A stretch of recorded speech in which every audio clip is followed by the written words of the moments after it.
दूसरे के पार्टी की एक ही बिल्कुल होगी। अरे समोसे तले जाने में से बुलाया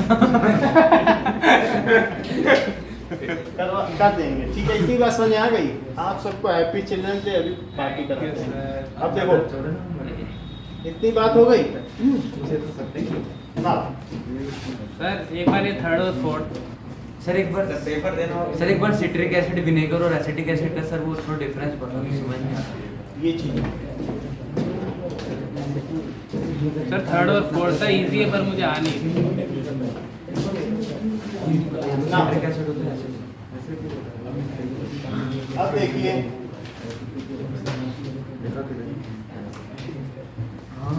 सर ड्राई का स्पीड बॉल कहाँ होती है? ट्राई कस्पिड वॉल बता रहा हूँ। एसिटिक एसिड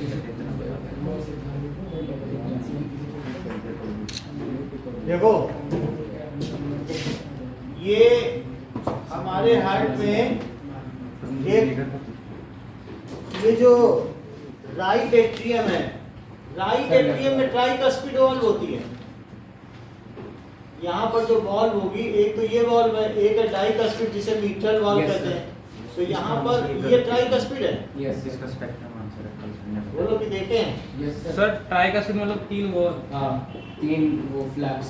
3 फ्लैप्स ऐसे से पूरे। सर इसके अंदर पूछा लेफ्ट टॉनिकल और राइट टॉनिकल के बीच अब ये देखो ये क्या है, ये डाइकस्पिड तो ये होगा वॉल्व, क्या इसे मिट्रल वॉल्व कहते हैं। और ये ट्राइकस्पिड वॉल्व है। सर कस्पिड मतलब क्या होता है? कस्पिड का मतलब है जो 3 फ्लैप्स, 3 फ्लैप बंद हो जाए एक साथ खुल जाए, तो उसको कस्पिड्स कहते हैं। सर पर हार्ट में ऐसा क्यों होता है कि इधर ट्राइकस्पिड इधर डाइकस्पिड? देखो ट्राइकस्पिड एंड डाइकस्पिड वॉल्व है, ये पूरी बॉडी से आ रहा है, तो हो सकता है उसको लेने के लिए ब्लड को एक कंट्रोल में चाहिए हो, और ये पल्मोनरी से आ रहा है। उसका रीजन देखना पड़ेगा, ऐसा कोई रीजन नहीं कि क्यों ऐसा होता है, बट ऐसा है, कुछ रीजन जरूर होगा। सर भगवान के पास नहीं अब उसमें भी देखने से पता चल जाएगा नेट में। तो ये डाइकस्पिड है। अब इसको हम चेक कर लेते हैं कि जो वॉल्व है, सर कुणाल को पता है सर आंसर। कुणाल पता है तुम्हें इसका आंसर? हाँ क्या क्यों होती है बताओ? वो पता था मैं उससे थोड़ी कुछ प्रेशर वैसर का होता होगा कि कोई रीजन होगा, देख लेंगे।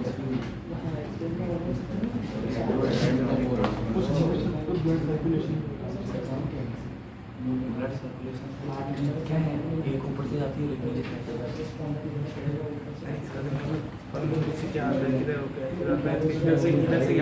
इसको छोड़ ये देख अब देखिए तो डाइकस्पिड एंड ट्राइकस्पिड वॉल्व, इधर मैं समझा था किधर गंदे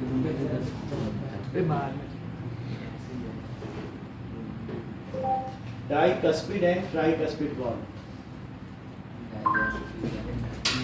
आ ही जाएगा, ठीक है।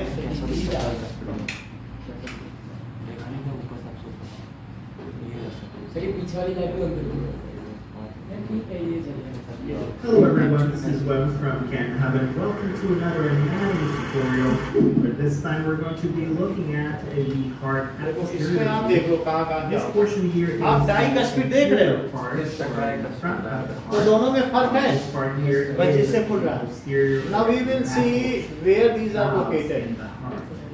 ये एट्रियो वेंट्रिकुलर वॉल्व है, क्योंकि एट्रियम को किससे जोड़ रहे हैं? Valve, and the तो tricuspid वेंट्रिकल से here, this is वेंट्रिकल से, तो इसलिए and the tricuspid valve. Atrio ventricular valve valves ये कौन सा है? found in the arteries. Right These are then the aortic और valve ये and the pulmonary valve. Left atrium This here, this is the aortic valve, और the left aorta, ventricle. and the pulmonary valve. अभी तक इसने बताया कुछ कि नहीं बताया? Now let's explore these structures in a little bit more detail. Right now we're the ventricle of the your heart that lies between the left rear view. The role of the mitral valve will be to then, during diastole, ये mitral valve है, जो left है ना? as a result of अब देखो, increased pressure from the left अब हम सीधा क्वेश्चन atrium as पूछते it हैं, ये fills घुमा रहा with है। blood. So This video is not over yet. Continue. where is dicuspid valve located?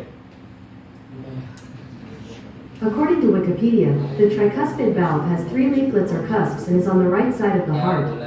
It is between the right atrium and the right ventricle and stops the backflow of blood between the two. Tricuspid है ना? यही है कि नहीं? सही sir डाइकस्पिड हो Dicuspid वो डाइकस्पिड right side में दिखा रहा है। अच्छा है tricuspid valve, 3 Right. leaflets है और right राइट side अपनी होगा। बॉडी में दे तो राइट कहाँ है? जो भी अगर आप ऐसे खड़े हो जाओ तो तभी तो इसे राइट कहा गया कि नहीं? अब देखो अगला क्वेश्चन इसके अंदर पूछा गया लेफ्ट ऑरिकल और राइट ऑरिकल के बीच में क्वेश्चन नंबर कौन सा है? कुछ नहीं होता, ये क्वेश्चन गलत उसका है। spectrum इन दोनों को कोई भी नहीं कर सकता, सेप्टम होता है इनके बीच में, इनको कोई कनेक्ट नहीं करता, ये सेपरेशन है। 16 September है ना? 16 का हाँ, ओके और कोई है? और कोई क्वेश्चन इसमें पूछा था क्या? सर मैंने 4th और 3rd पूछा था। फोर्थ देखो, while performing an activity 4 student added sodium sulfate solution to 4 different, तो अगर मान लीजिए बेरियम क्लोराइड है BaCl2, ठीक है, और टेस्ट ट्यूब कंटेनिंग NaCl और इसमें है NH4Cl और चौथी में HCl। सो व्हाइट प्रेसिपिटेट किसमें फॉर्म होगा? अगर मैं सोडियम सल्फेट डालूं, बोलो, चारों में से एक डालूं तो किसमें व्हाइट प्रेसिपिटेट बनेगा? सर ये barium sulphate sir barium sulphate बन जाएगा और NaCl बन जाएगा। सर कैसे बन नहीं सकता ऐसे। ये डबल डिस्प्लेसमेंट रिएक्शन है, ठीक है। 2NaCl प्लस PaSO4 ये नीचे बैठ जाएगा। डबल डिस्प्लेसमेंट ये ज्यादा स्टेबल है ना NaCl, तो Na इसके साथ आ जाएगा और BaCl2 BaSO4 का ही बन जाएगा। जो हैवियर है वो नीचे बैठ जाएंगे। बेरियम अपने ग्रुप का सबसे ज्यादा है, बेरियम का असर 12, Pa सबसे नीचे, ऐसे में सर कौन सा क्वेश्चन हैं? कौन सा क्वेश्चन है? ये वाला वो गैस है, वो वेपराइज हो जाएगी। और प्रेसिपिटेट सर एक ही है वाला सही है। हाँ, प्रेसिपिटेट और डबल डिस्प्लेसमेंट दोनों है। प्रेसिपिटेशन भी हो रहा है, डबल डिस्प्लेसमेंट है, double displacement followed by precipitation. Sir एक और डाउट है हाँ, सर, एनोडाइजिंग अ मेटल और कैल्कुलेशन दोनों का मतलब बता देते हैं कैल्कुलेशन क्या? हाँ वही कैल्कुलेशन। देखो एनोडाइजिंग का मतलब है कि सर ये सब हट गया है मेटल से हाँ, metals में। जैसे ये देखो कि जहाँ पर एनायन जाए उसको एनोड कहते हैं। तो अगर मान लीजिए इस और जहाँ कैटायन जाए वो, कैथोड। ठीक है। सो अब यहाँ पर देखो सर ये सब मेटल्स की प्यूरिफिकेशन प्लस माइनस, तो ये प्लस है और ये माइनस है। तो अब जरा देखिए कि यहाँ पर अगर हमारे पास कोई आर्टिकल है, हम किसी की भी एनोडाइजिंग कर सकते हैं। आयरन में या किसी पर भी हम क्या कर सकते हैं, ऑक्साइड की एक लेयर चढ़ा दें, तो उसको क्या कहते हैं, एनोडाइजिंग। हम एल्यूमिनियम पर भी कर सकते हैं। मान लो AlCl3 है, तो Al3 प्लस और Cl माइनस के ये सब है, AlCl3 का सोल्यूशन लिया। हम एल्यूमिनियम के आर्टिकल का क्या करेंगे, एनोडाइजिंग करेंगे कि नहीं करेंगे? तो इसके लिए आप क्या करो, ऐसे मत करो कि ऐसा करो कि ये जैसे मैंने एल्यूमिनियम की ज्वेलरी ली और उसको किस पे चढ़ा दिया, ये बताओ, इसको क्या एनोड पे रख दिया, और ये क्या है, ये अब इस पे एनायन आएंगे। एनायन क्यों आएंगे बताओ? क्योंकि ये प्लस है, तो प्लस की ओर कौन आता है बताओ, क्या एनायन आएगा, और जो माइनस है उसकी ओर क्या आएगा, कैटायन। अब इस सोल्यूशन में मान लीजिए मैंने इसमें एसिडुलेटेड सल्फ्यूरिक एसिड सोल्यूशन ले लिया। एसिडुलेटेड का मतलब क्या हुआ कि H2SO4 15% और वाटर कितने परसेंट, 85%। इसको क्या कहते हैं, एसिडुलेटेड सल्फ्यूरिक एसिड। ठीक है सर एसिडुलेटेड मतलब एसिड डाल दिया थोड़ा सा, क्योंकि वाटर टूटता नहीं है। तो अब इसमें H+ भी है, और क्या है बताओ, OH- भी है। OH- किधर चलेगा, सर एनोड में। एनोड में चलेगा। और क्या ये पूरा एल्यूमिनियम है, हाँ सर। और एल्यूमिनियम भाई एल्यूमिनियम पे चार्जेस भी आ गए हैं। सर हाँ सर ये एसिडुलेटेड सल्फ्यूरिक एसिड मतलब सल्फ्यूरिक एसिड को एसिड एसिडुलेटेड है तो एसिडुलेटेड सोल्यूशन लिख दीजिए बस, क्योंकि एक्वियस सोल्यूशन, एक्वियस सोल्यूशन। ठीक है।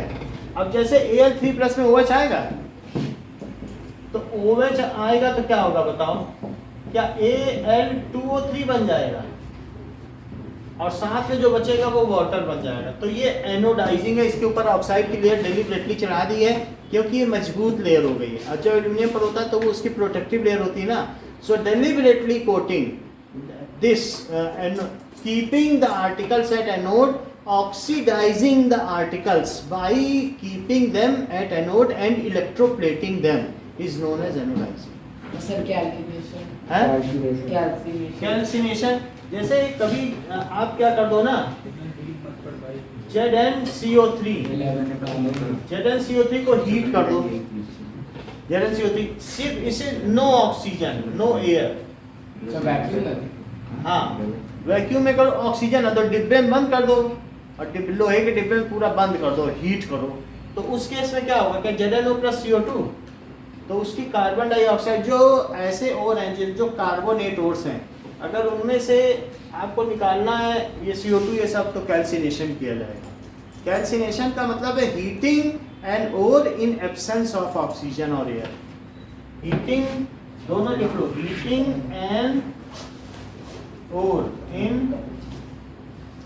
एब्सेंस ऑफ एयर और O2। और ये भी देख लो, हैंगिंग एन आर्टिकल कहाँ पर हैंग करना है बताओ, sir anode. At anode and oxidizing it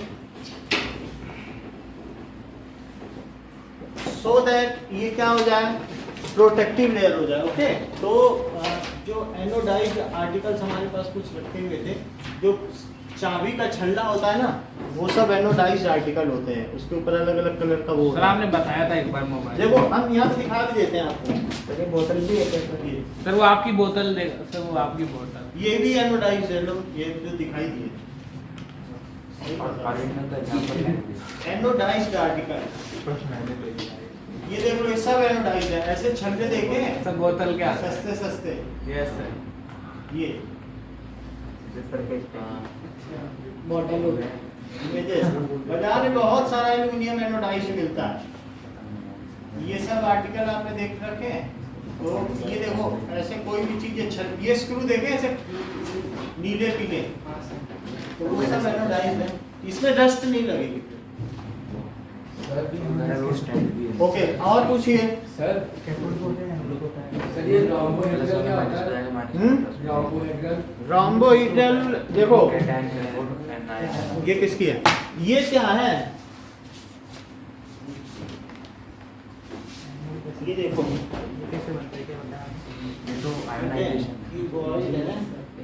rhombohedral. पहले तो रोम्बस देखो, फिर रोम्बोहेड्रल देखो। वो किस लिए पूछ रहे हो रोम्बोहेड्रल? बताने से लिखा हुआ।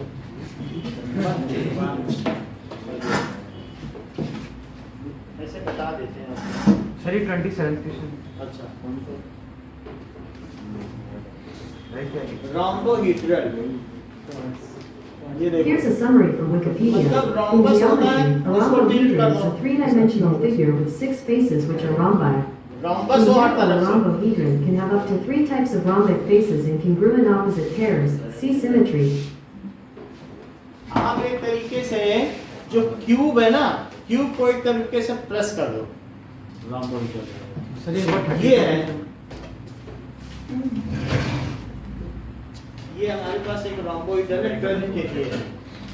सर 12th की है। हाँ। सर 12th में इसका क्या काम है? 12th में सॉलिड स्टेट ज्योमेट्री है। सर मैग्नेट है ये सारे। हाँ, अब ये चीज़ है। अब अगर मैं इसी में इसको क्या कर लूँ, एक तरफ से टिल्ट कर दूँ तो ये क्या बन गया, क्या रोम्बोइडल हो गया? यस समझ में आई बात कि नहीं? अब हो गया रोम्बोइडल, अब समझ में आ गई? चलो और पूछो। सर ये 32 क्वेश्चन हाँ सर 32 क्वेश्चन लो। सर ऐसा से नहीं सर आपने बताया था वैसे हिसाब से तो सही होना चाहिए 32 carbon dioxide turns lime water milky. तो कार्बन डाइऑक्साइड लाइम वाटर को मिल्की कर देता है ना? Yes sir. लाइम वाटर में अगर आप ब्लो करोगे तो मिल्की हो जाएगा। दूसरी चीज है कार्बन डाइऑक्साइड सलीज द वाटर। अगर कार्बन डाइऑक्साइड पानी में डालो तो क्या होगा बताओ? सर क्या वो उसे इम्प्योर कर देगा?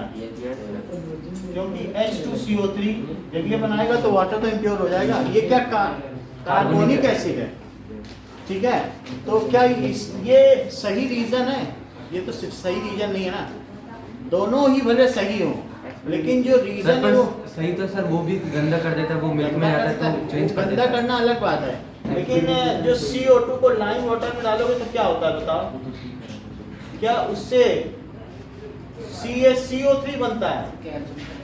तो वो दोनों अलग चीज नहीं है। इसका कलर वाइट है, जो वाइट है वो संगमरमर है ना। Yes sir. तो जब CO2 आप ब्लो करते हो तो चूने का पानी दूधिया हो जाता है। सर कैल्शियम कार्बोनेट को एक्सेल कहते हाँ? हैं। कैल्शियम कार्बोनेट को एक्सेल कहते हैं। एक्सेल हाँ सर। एग्जाइल sir egg egg shell. Egg का शेल। एक्सेल एग शेल ना, एग शेल में भी कैल्शियम कार्बोनेट होती है। हमने कहा एक्सेल लार्ज जो शर्ट पहनी। चलो और बताओ। सर 27 सर आप क्या बता रहे थे सर इसका मतलब? सर स्टोइकियोमेट्री का मतलब ये जो नंबर्स हैं इसके आगे लगाए जाते हैं। समझ नहीं आया। तो जो इसको बैलेंस करें 2mg plus O2 gives 2mgO। तो इसकी स्टोइकियोमेट्री क्या होगी अगर इसे बैलेंस करें? 1 है, क्योंकि 1 रखने पर अपने आप सर बैलेंस। O2 की पूछिए उधर। O2 की तो पूछी है। ऑटो क्या है? O2 की 1 तो सर, सर वो 2 mgO है तो उसकी mgO की 2 है। Sir okay. सर जब कार्बन डाइऑक्साइड और हाइड्रोजन रिएक्ट करेंगे तो क्या बनता है? कार्बन इसका 1 होगा। ये तो एटमॉस्फेयर में रहते हैं, कहाँ रिएक्ट करते हैं? सर तो जब पेपर कर दे फिर 1 है। 2 है। करते तू तो नहीं, मेरा रॉन्ग कराया। सर गैस करते नहीं है। मैं बता देता हूँ नेट से, ऐसा होता नहीं कभी। अगर एटमॉस्फेयर में ना रहते करते तो। Reaction between carbon dioxide and hydrogen. According to Wikipedia, the Sabatier reaction or Sabatier process produces methane in water from a reaction of hydrogen with carbon dioxide at elevated temperatures and pressures in the presence of a nickel catalyst. बहुत ज्यादा temperature चाहिए और 3 mega pascal, मतलब काफी ज्यादा pressure हो, बहुत temperature, तब ये रिएक्शन करा सकते हो, तब मीथेन सर बनेगा। स्पेशल सर एक चीज सर इसका पूछनी थी। फॉर्मूला का पता नहीं क्या सर देखो, मीथेन का तो CH4 है। CO2 plus H2। तो इससे क्या होगा कि सर CH4 प्लस इसकी रिएक्शन देंगे, ये नाम की रिएक्शन है ना।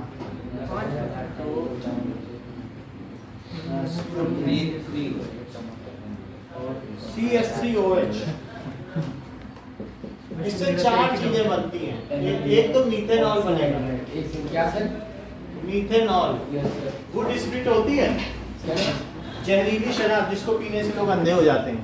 सर वो शराब है। हाँ, मीथेन वुड स्प्रिट भी है, ये जो हम लोग वो इंजेक्शन लगाने के बाद लगाते हैं ना, वही वाला। वही है, लेकिन उसे एक बार पी लिया जाए तो सर एक चीज पूछनी थी। Carbon dioxide. ठीक है, यही है। और पूछिए। सर बुक में तो सर वो H2 प्लस O2 का सर लिक्विड में दे रखा था, तो सर हम क्या करें? सर क्योंकि अगर बोर्ड में आ गया तो हम फिर क्या करेंगे? बोर्ड में मत लो, ये नेट से देखो तो, क्योंकि ये बहुत हाईली एक्सोथर्मिक रिएक्शन है। सर कौन सी? वो H2 प्लस O2 बुक में तो लिक्विड दे रखा था। बुक से नहीं मतलब है, देखो reaction between hydrogen and oxygen. With state state है प्लेटिनम डालना पड़ेगा, प्लेटिनम के पाउडर इसमें कैटालिस्ट होते According to हैं। Scientific American, Otherwise ये नहीं when होगा। molecular अब ये hydrogen and देखो। oxygen are combined and allowed to react, अब इसमें का स्टेट स्टेट भी होगा, हम बता देते हैं। ठीक है, ये देखो, ये दिए सर ये बुक का ही है सर शायद बुक से हो चाहे कहीं पर भी नहीं, बुक का कितनी नहीं है। हीट रिलीज हो रही है आप देख रहे हैं। सर 484 484 में सर तो ये माइनस में 286 क्यों दिया है? माइनस ठंडा है। मतलब इतना उसने लूज कर दिया, एटमॉस्फेयर में चली गई, सिस्टम ने लूज कर दिया ना, तो सिस्टम का लॉस हुआ, सराउंडिंग का गेन हुआ। सर अगर एग्जाम है तो क्या करना चाहिए बुक के अगर सर बुक में तो बुक कितनी बड़ी बात आप कर रहे हो। अब नेट में ये है, मैं आपको एनसीईआरटी की 12th की बुक है वो दिखा दूं सर पर हम ये सर को थोड़ी कह सकते हैं कि 12th तो लिखो, फिर लिखो।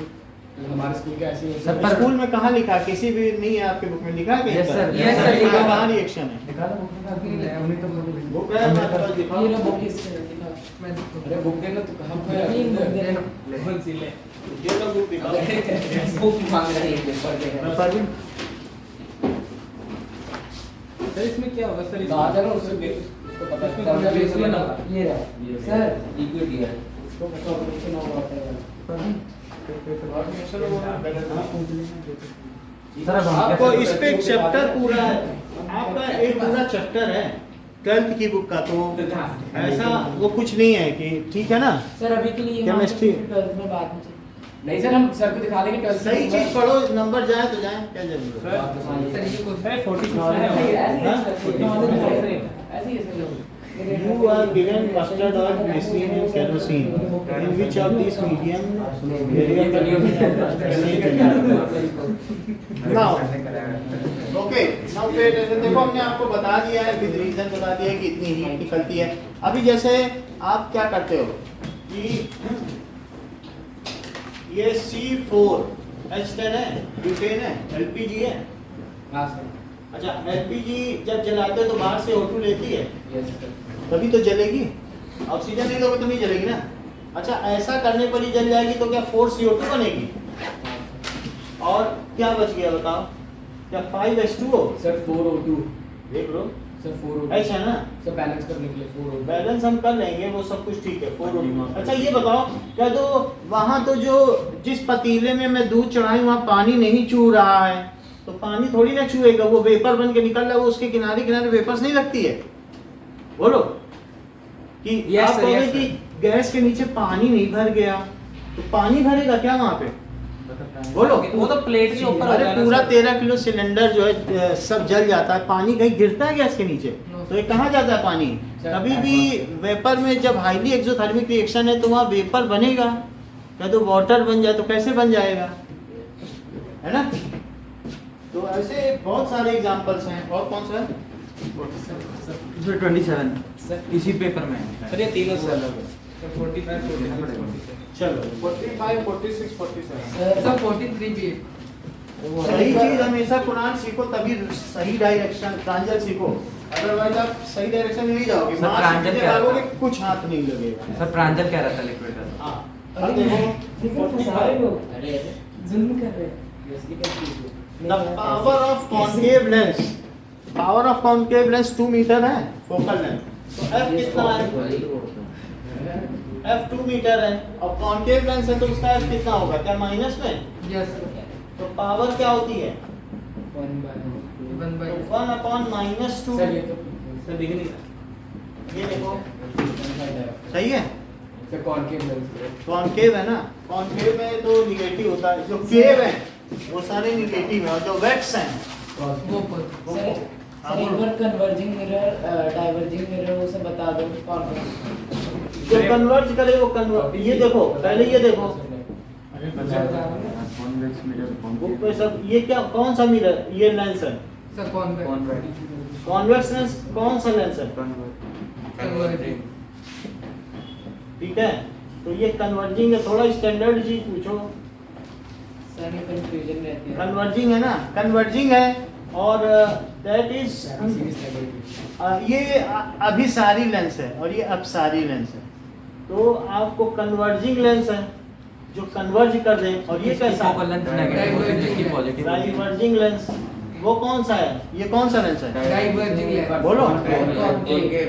कॉनकेव। अच्छा, अगर मान लो ये है और इस सर पर कन्वर्जिंग मिरर कोई आएगी नहीं तो बाहर भागेगी कि अंदर? अंदर अंदर भागेगी। Sir concave converging. तो क्या ये भी कन्वर्जिंग है? यस तो इस तरीके से कॉनकेव मिरर और कॉन्वेक्स लेंस कन्वर्जिंग हो गया। और ये अगर है इस पर रे आएगी तो क्या होगा? तो ये बाहर भागेगी। क्यों भागेगी? क्योंकि अगर इसके सेंटर से मिलाओगे It appear to connect. तो फिर तभी तो लॉ ऑफ रिफ्लेक्शन लगा पाओगे।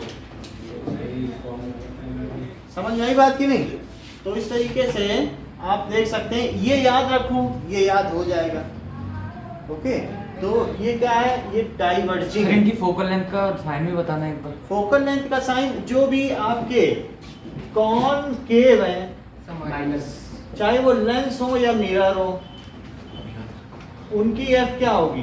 नेगेटिव। और कॉन्वेक्स में क्या होगी? पॉजिटिव। Lens mirror. सर वो भी बता दो सर, पावर प्लस और माइनस। पावर है पावर तो तो फोकल सर, सेम पावर सब सिर्फ फोकल- इसकी होती है, उसकी नहीं होती है। तो इसकी पावर पॉजिटिव होगी क्योंकि ये इसका एफ पॉजिटिव है, कॉन्वेक्स है ना। यस सर और इसकी पावर क्या होगी? नेगेटिव। नेगेटिव होगी। और एम की वैल्यू, जो एम की वैल्यू है, अगर रियल एंड इन्वर्टेड है तो sir negative. Real and inverted में निगेटिव, और फिर इसमें डिमिनिश्ड और मैग्नीफाइड भी है। तो डिमिनिश्ड और मैग्नीफाइड, तो यहाँ पे डिमिनिश्ड में कितनी हो जाएगी? Less than 1। Yes sir. और मैग्नीफाइड में, ग्रेटर देन 1। और साइन भी लगाना, ऐसा नहीं है ये मैग्नीट्यूड है लेस देन 1 और ये ग्रेटर देन 1। तो लेस देन 1 में माइनस 0.5 लिख दें और इसमें माइनस 1.5 लिख दें। अच्छा, डिमिनिश्ड किस में होगी? Real and inverted and diminished. कोई ऐसा लेंस या मिरर आपके ख्याल में है सर क्या डिमिनिश क्या जिसमें इमेज उल्टी बने और छोटी बने? सर कॉनकेव कॉनकेव क्या है? मिरर। कॉनकेव मिरर और ये सही बात है, क्योंकि अगर कॉनकेव मिरर हो गया, सर कॉनकेव मिरर में जो रियल एंड इन्वर्टेड बनती है वो तो एनलार्ज बनती है ना। वो उसमें भी होगा। इसका दूसरा केस है, दोनों सारे केस कॉनकेव में हैं, कॉनकेव मिरर और कॉन्वेक्स लेंस। अच्छा, मैग्नीफाइड किस में होती है? Real and inverted and magnified. Sir जब फोकस और पोल के बीच में तो वो भी कॉनकेव नहीं होगा। यस सर तो कॉनकेव मिरर और कॉन्वेक्स लेंस, दोनों सारे केसेस अगर आप देखोगे तो आपको सब कुछ मिल जाएगा। समझ में आ गई बात?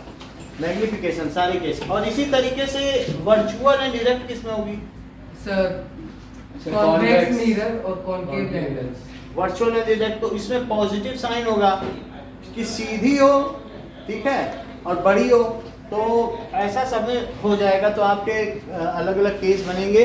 कॉनकेव में भी एक केस है जब बड़ी बनती पीछे, और इसी तरीके से इसमें भी मिल जाएगी एक बड़ी। ओके, और बताइए। Sir 43 question. 43 इसी कल वाले का? हाँ सर। सर वो दूसरे वाले का, लेकिन पेपर 14 का। ठीक है, 14।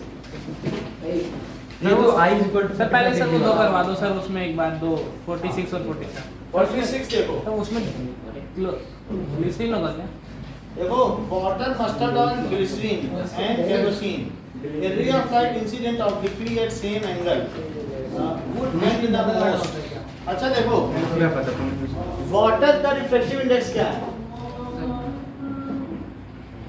ऑयल का क्या है? ग्लिसरीन का क्या 1.73 है? ऑयल का चेक करो, मस्टर्ड ऑयल, मस्टर्ड ऑयल और केरोसिन। केरोसिन का कितना है? सर 1.4। 1.4 है ना। 4 हाँ। अब मस्टर्ड ऑयल का देखें। फिर ये पता कैसे करेंगे सर हमें? पता थोड़ी ना करना, याद रहता है। Refractive index of mustard oil book में है। According to Careers 360, the refractive indices of water, kerosene, mustard oil, and glycerin are 1.33, 1.44, 1.46, and 1.47 respectively. Glycerine 1.47 कह रहा है। अभी वही होगा भाई। अभी समझ में आया? तो अब आप ये चारों चीज दे दी ना, बुक में अब टेबल बना हुआ है ना, यस सर। टेबल से कर लो। सर ये टर्पेंटिक ऑयल कौन सा होता है? तारपीन करते जो पेंटिंग करते हैं तो उसमें पतला करने के लिए मिलाते हैं। सर 47। अच्छा अभी इसमें देखो कि सबसे ज्यादा बेंड किस में होगी बताओ? ग्लिसरीन में सबसे ज्यादा बेंड होगी 47। देखो नॉन मेटल्स कौन कौन से नॉन मेटल्स क्या होते हैं? सॉफ्ट होते हैं, हार्ड होते हैं। सर 47 है। अच्छा spherical mirror and thin spherical lens each has a focal length -15। तो वो कौन होंगे?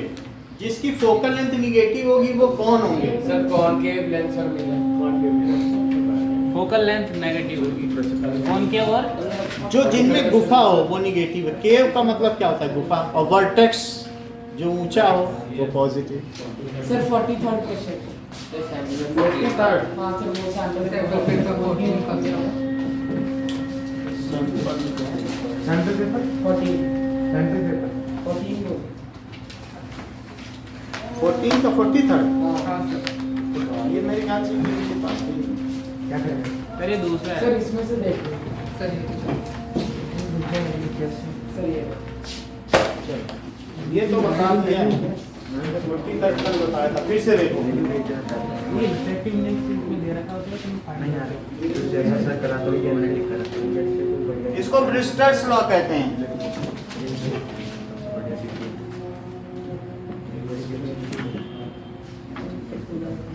ठीक है फिर से देख लो ये 12th की का क्वेश्चन है। तो एक रे आई, ये देखो एक रे आई और ऐसे चली गई और फिर ये बेंड हो गई। ठीक है ऐसे, और थोड़ा इसको खोल लो, ये ऐसे आई और जितने एंगल पर आई उतने पे चली गई, फिर बेंड हो गई थोड़ी सी। ये सही है? देखो बेंड हो रही कि नहीं? वो कह रहा है कि जो रिफ्लेक्टेड रे और रिफ्रैक्टेड रे है अगर वो 90 डिग्री एंगल बनाए और ये आई है तो रिफ्रैक्टिव इंडेक्स की वैल्यू क्या होगी? अच्छा ये आई है तो क्या तुम ये भी सोच रहे हो कि ये भी आई होगा? क्योंकि जो लॉज ऑफ रिफ्लेक्शन है उसमें angle of incidence is equal to angle of reflection होता है। अच्छा ये 90 डिग्री है, ये 90 डिग्री है तो क्या ये और ये मिलके भी 90 होंगे? यस क्योंकि ये तो एक लाइन है। Yes sir. तो लाइन के इधर टोटल 180 90 यही खा गया तो बचा हुआ कितना हुआ? 90। तो यदि ये आई है तो ये कितना हुआ? आई आई माइनस आई। हाँ क्यों? क्योंकि बचा आई से जो बचेगा वही तो ये होगा। मान लो ये 60 है तो क्या ये 90 माइनस 60 यानी 30 नहीं होगा? बोलो समझ आई बात की नहीं? क्योंकि ये दोनों कॉम्प्लीमेंट्री है ना, ये 90 तो इनको मिलके भी 90 बनना पड़ेगा कि नहीं? बोलो तो बताओ अब sine i by sine r क्या होता है स्नेल्स लॉ के हिसाब से? क्या यही रिफ्रैक्टिव इंडेक्स होता है? यस लेकिन मैं आर की जगह क्या साइन 90 माइनस आई लिख दूं? चेक करो। यस और साइन 90 माइनस आई किसे समझते हो? कॉस आई बताइए। और कॉस आई को क्या साइन बाई कॉस को क्या टेन समझते हो? तो बताओ आई क्या हो जाएगा? क्या टेन इनवर्स एन? सर ऐसे क्वेश्चन आ सकते हैं? आएगा ही आएगा। नो सर ये वाला तो नहीं आया शायद। चलो और बोलो।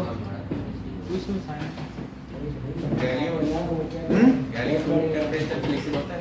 गैलियम देख लो, नॉन मेटल है ना? ये देखिए सर गैलियम तो लिक्विड है ना? हाँ वो हाथ में पूरा लिक्विड है। गैलियम स्पून, ये देख लो ये गैलियम स्पून है। हाँ सर ये वीडियो मैंने देखा था। सर ये दिखा ये है नहीं मैंने घर पे देखा। ये गैलियम का चम्मच है, गर्म पानी में डाल दें। देखो असली चम्मच है। सर जबकि इतना आवाज भी कर रहा है। हाँ, सर गैलियम। जिम में हमने खाने के लिए कर लिया तो फिर सर ये तो स्टील है ना? हाँ ठीक है स्टील है तो पिघला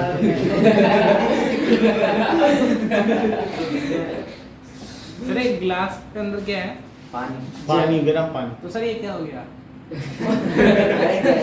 सॉलिड में बन गया। कमजोर स्टील मतलब गैलियम था क्या?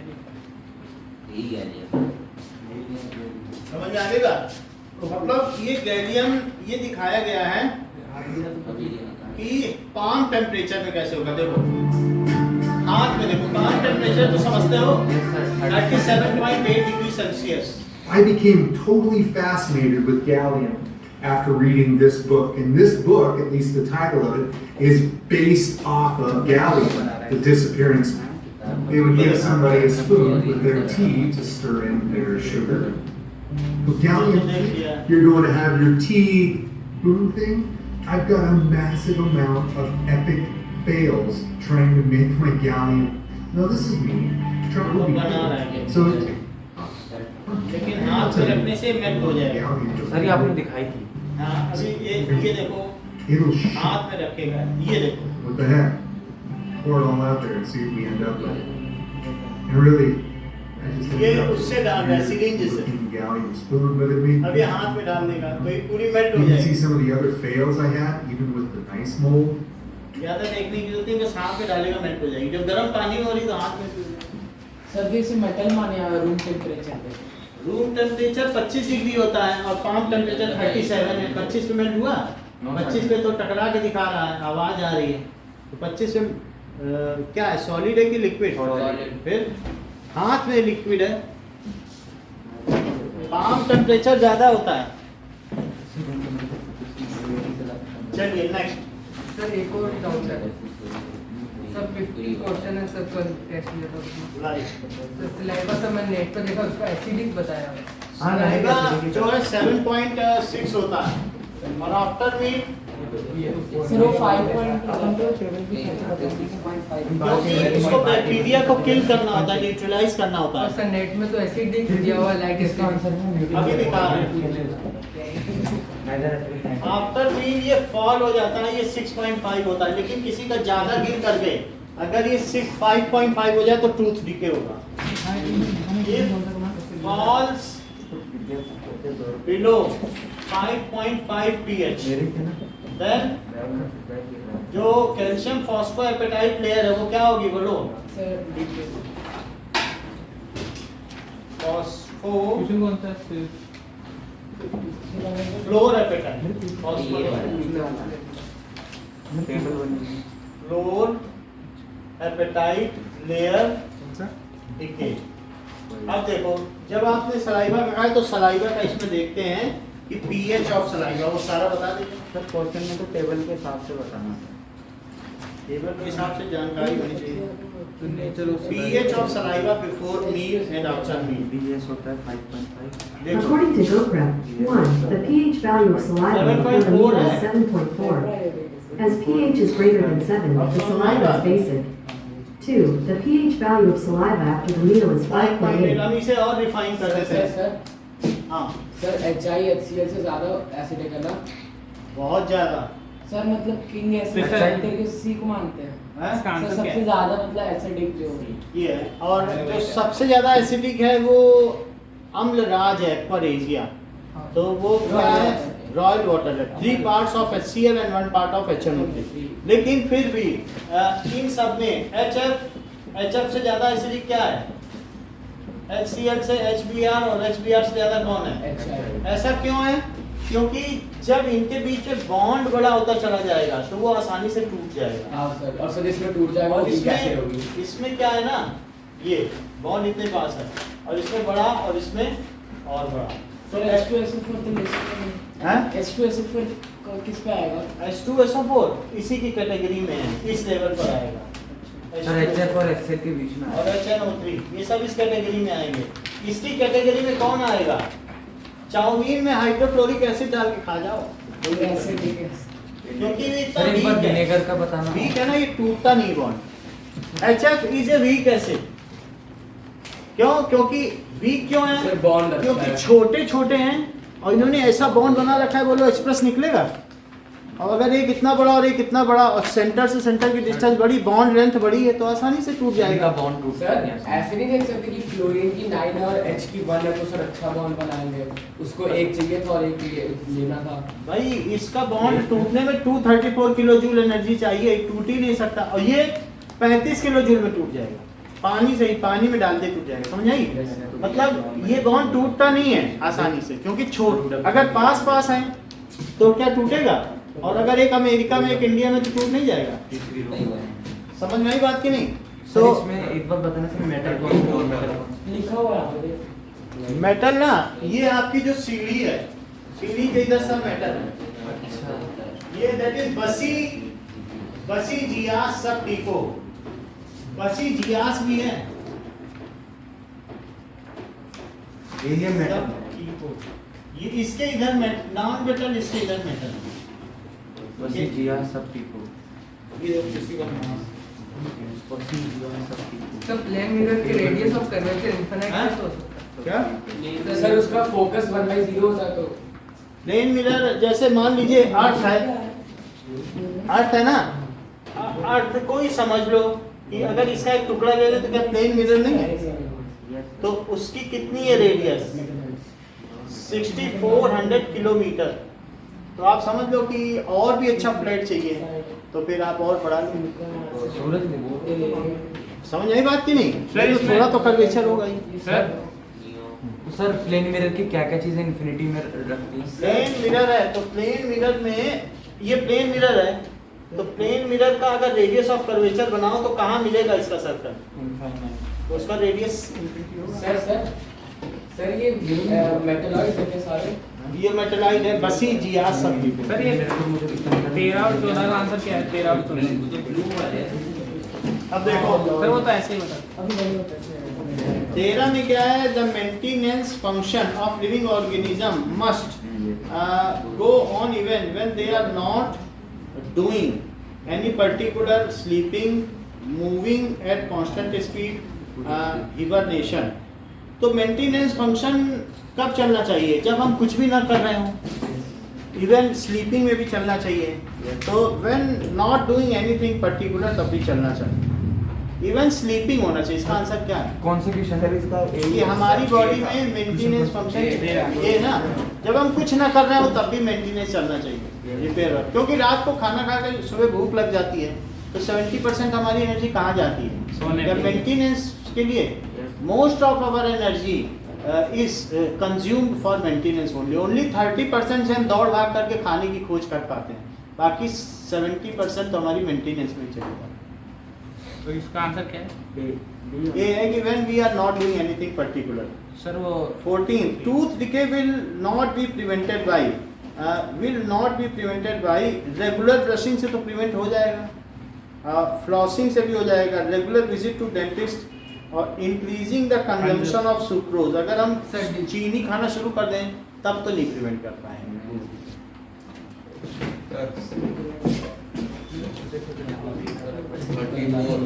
34th क्वेश्चन देखो।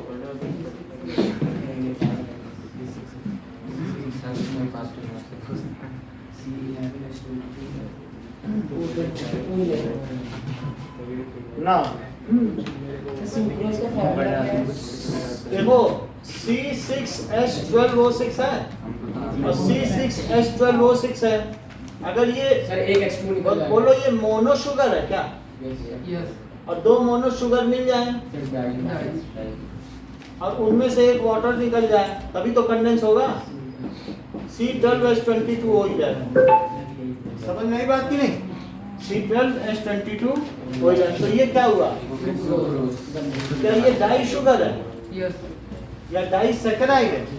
और ऐसे लाखों मिल जाए स्टार्च हो जाएगा। अब जरा देखिए 34 था a concave mirror of focal length f in air is used as a medium।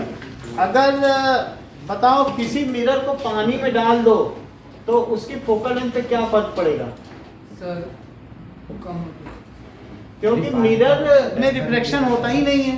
हाँ मिरर लॉज ऑफ रिफ्लेक्शन का फॉलो करती है। आप क्या सोचते हो कि पानी में डाल दोगे तो अब ये इसका सेंटर से इसको मिलाया, बोलोगे देखना ज्यादा एंगल पे निकलेगी, तोड़ देगी लॉ को। नियम तोड़ देगी क्या? बोलो सो इफ एनी मिरर, फिर से मैं विजुअली दिखा रहा हूँ तो आपको और इसमें फायदा होगा। देखिए, if any spherical mirror is kept in any medium, what will it, how it effect it's focal length. देखो, According to PhysLink.com, that behavior is not affected by the medium in which the light travels, so the mirror's focal length would be no different in किसी air भी or medium में water. रखा जाए उसकी focal length, क्योंकि जिस angle पर आ रही है अगर वाटर में डाल दो तो भी तो उसी एंगल पर उसे जाना पड़ेगा, नहीं तो लॉ ऑफ रिफ्लेक्शन को वो नहीं कर देगी डिफाइन, कॉन्वेक्स मिरर उसी में जाना पड़ेगा। और पूछिए दूसरा देखो, एक minute, the radius of curvature of mirror is double of focal length, ये सेंटेंस सही है, लेकिन ऑप्शन तो डी दे रखा है कि दोनों गलत है। इसमें असर्शन गलत है, डी कभी ये नहीं होता है, reason is, assertion is wrong and reason is right, ये डी ही गलत है, मिसप्रिंट है, ऐसा डी कभी होता ही नहीं है। सर ये मटेरियल मीडियम क्या होता है? मटेरियल मतलब जो ये रिफ्लेक्टिव इंडेक्स है और कनाडा के साथ दो प्रिज्म को जोड़ेंगे सामने आता है, प्रिज्म आपस में, कंट्री है तो वहाँ पर एक ग्लू है, वहीं से ग्लू जाता है, दो प्रिज्म को जोड़ देते हैं तो वो पाइप प्रिज्म बनता है, फ्रेशनर पाइप प्रिज्म को, ग्लास को जोड़ने के लिए बाजार में मिलता है यहाँ सब, ठीक है, वो नाम भी बड़ा होगा लेकिन ये है। और ये सारे मीडियम है, मटेरियल, ये ऐसे मटेरियल हैं जो कि इनके थ्रू रिफ्लेक्शन कराना है, जैसे कि क्या है कि किसी से ग्लास एक मटेरियल मीडियम, डायमंड एक मटेरियल मीडियम है, ऑयल एक है, चलिए सबका आगे रिफ्रैक्टिव इंडेक्स दे रखा है। ये भी मटेरियल मीडियम है।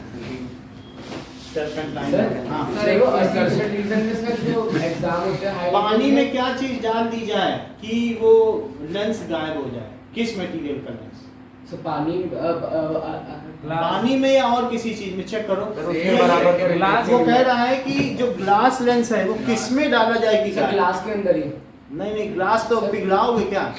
ग्लास का लेंस, एक लेंस लिया, उसको किस में डालो? वाटर रिफ्रैक्टिव इंडेक्स होनी चाहिए। 1.5 किसका रिफ्रैक्टिव इंडेक्स है? ऐसा लिक्विड है सर, वाटर का 1.47 किसका है? क्या ग्लिसरीन का है?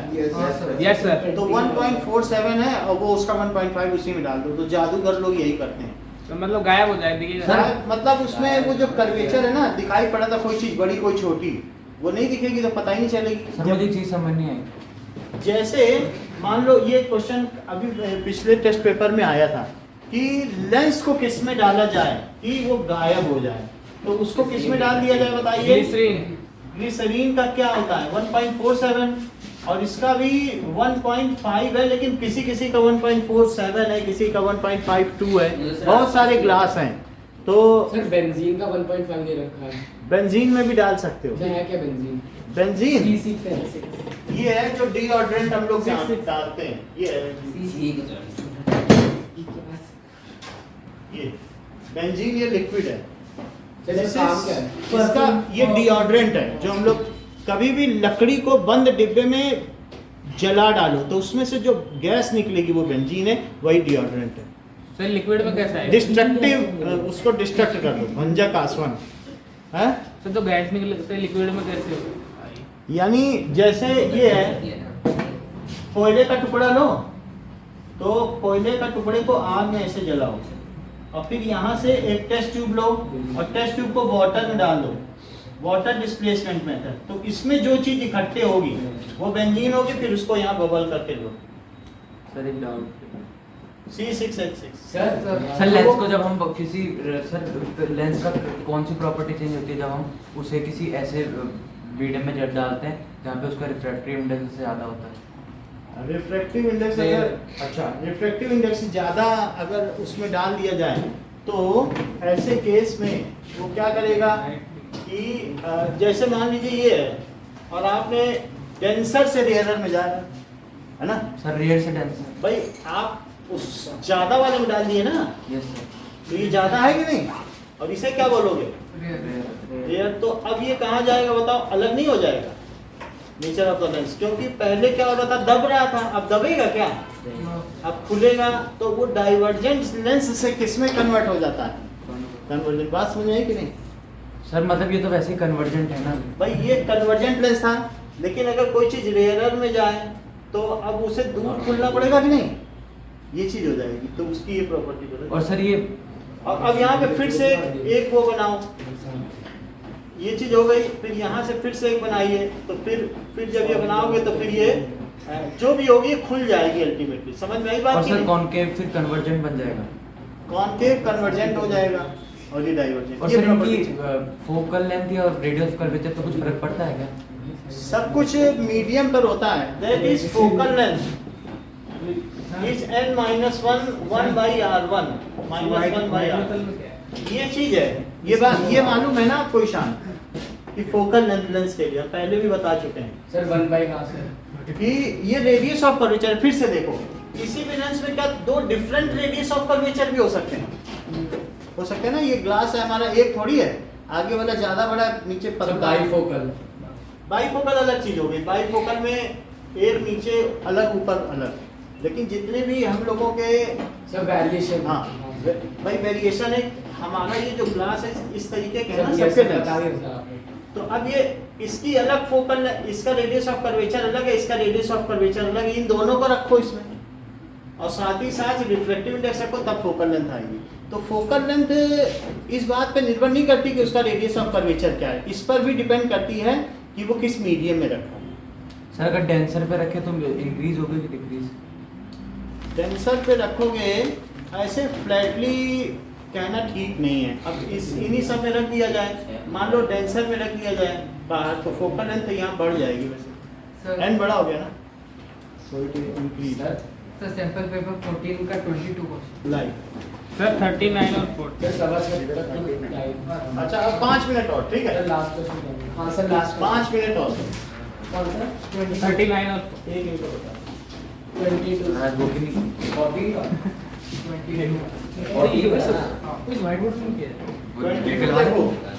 if two lenses are kept in contact with each other, focal length। अच्छा ये बताओ कि दो लेंस अगर एक दूसरे के कांटेक्ट में रख लिए तो P क्या होगा, क्या P1 plus P2? बताओ। और इसकी 2D है और इसकी 3D है, 5D। तो 5D। Sir 1/f is equals to 5। क्या यही 1/f है? Yes sir. तो focal length of the combination कितनी हो जाएगी? 1/f। तो f कितना हो जाएगा, क्या 1/5? तो दिस इज 0.2 मीटर या 20 सेंटीमीटर। अरे सर 39 और 40। अब देखो 39 and 40। 39 a convex lens forms a real and inverted image of a needle at a distance 50 centimetre. फिर ये तो हो गया। देखो 50 सेंटीमीटर पर एक नीडल रखी है, तो U कितना है? -50। -50 सेंटीमीटर। और now what is the needle placed in front of, if the image is equal to the size of object, तो इमेज और इन दोनों का साइज सेम हो तो मैग्निफिकेशन कितना हुआ बताओ? सर 1 -1। भाई मैग्निफिकेशन अगर वो कह रहा है कि इन दोनों का साइज सेम हो, पर रियल है ना, रियल या वर्चुअल? ये देखो रियल बन रियल बन तो माइनस। तो साइज सेम होने का क्या मतलब है? और 2F पे क्योंकि रखा ये है। तो 2F पे रखा है, 2F1 पे 2F2 पे बन रहा है, Yes, तो इसलिए m की वैल्यू कितनी हुई? -1 और m खुद सर क्या? ऑब्जेक्ट का साइज सेम हो। ऑब्जेक्ट का जो और इमेज का साइज सेम है, इमेज का साइज ऑब्जेक्ट के सेम है। तो अब यहाँ पर m की जगह -1 लिख दें, v पता नहीं है, u कितना है -50, तो बताओ v कितना हो गया? 50 सेंटीमीटर। तो स्क्रीन को कितने पर रख लेना चाहिए? 50 से। बोलो, समझ में आ गई बात? यस। ये वाला फार्मूला लगा देंगे। एक और क्वेश्चन है प्रवीण का लास्ट आज के लिए, ठीक है, आप नाउ दैट इज 39 और 40 देख लो। When an incident ray makes an angle 40 degree with normal to the glass interface of rectangular, the value of angle of emergence। देखो अगर इंसिडेंट रे 40 पर है तो इमरजेंस रे ये पहले दबेगी और फिर खुलेगी, तो तो 40 पे। इमरजेंस कितना होगा? 40 पर ही होगा। क्योंकि इनमें पार्श्वीय विस्थापन होगा, लेटरल डिस्प्लेसमेंट, Yes, sir. लेकिन उसका एंगल नहीं बदलेगा क्योंकि ये अल्टरनेट एक्सटीरियर एंगल है। क्या ये बदल जाएंगे? ये उनका ट्रांसवर्सल अगर देखा जाए तो ये जो है, तो बोलो ये एंगल क्या है, ये 40 तो ये 40 और ये करस्पॉन्डिंग नहीं हुआ। Yes sir. ये लो सर ये लास्ट 39 कीजिए। 39 से हाँ सपोर्ट तो लिया 39 अभी तो बताया 39 वो 39 39 देख लो। सर इसका तो 54 आ रहा है। अरे 39 तो कौन सा पूछ रहे हैं 39 an object of size 7 centimetre is placed at 27 centimetre. तो 7 सेंटीमीटर की चीज कितने पे रखी है? बोलो 27 सेंटीमीटर, ठीक है। और कैसा मिरर है? Concave mirror. अब at what distance should the screen be placed? सुबह सा आपको ये बताना है कि, और इसकी फोकल लेंथ कितनी है? -18 सेंटीमीटर, क्योंकि कॉन्केव है। अच्छा अब यहाँ पे देखिए कि हमें इसकी बस शार्प इमेज चाहिए, ज्यादा लेना देना नहीं है। U दिया है और F दिया है, V निकाल लो, हमें और क्या चाहिए? सो 1/F, V कितना है? और 1/-27 इज 1/-18, तो 1/V कितना है? 1/-18 और -1/-27, तो प्लस ही हो जाएगा। So 1/V is equal to 1/-18 plus 1/27। So इसको कितना लिखते हैं? 54 सर 3 और 2। और 2, तो इससे क्या -1/54 निगेटिव क्यों आ गया? इधर ही बनेगी, तो V कितना आ गया? -54 सेंटीमीटर। यस तो स्क्रीन को यहीं पर रख देना, लेकिन दूरी पर। समझ में आ गई बात कि नहीं? बोलो। Yes sir. ठीक है, इतना ही रखो। Thank you sir.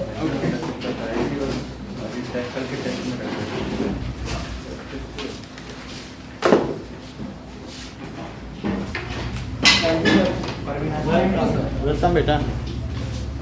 फाइनल